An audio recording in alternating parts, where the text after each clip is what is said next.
This new feature released by OpenAI and ChatGPT is a game changer for us web designers. Hi, my name is Zachary. I'm a designer and social media manager here at Atarim, and this news is fresh out of OpenAI's Dev Day 2025. You can now chat with your favorite apps like Canva and Figma right inside ChatGPT. Let me show you. I connected it to Figma first because I was really excited about this, so we're going to have it make a simple flowchart within FigJam. We're going to say, hey Figma, should I make the logo bigger?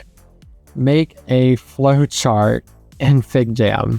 All right, let's see what it comes up with. Here's what it came up with. Let's select edit in Figma, and I'm pretty excited to see this. Let's see what it did. Okay, my favorite part is it says, did the client say make it pop? Brace yourself.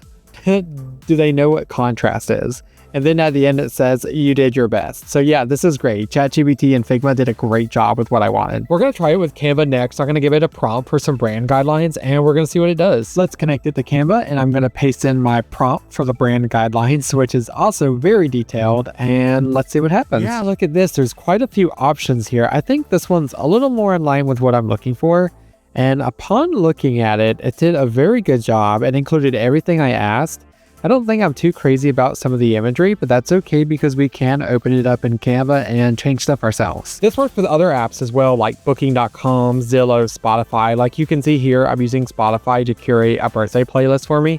And you can also use Zillow to find homes in your area within a certain price point. Right now, there's only a handful of available apps, but there's a ton more coming soon, like these. This new release is amazing for saving time. Let me know in the comments what workflow hacks you've discovered lately. You know, how are you using Canva and Figma that no one else really knows about? If you enjoyed this video, you should check out this other one where Vito does a teardown of OpenAI's website. You won't believe what he found.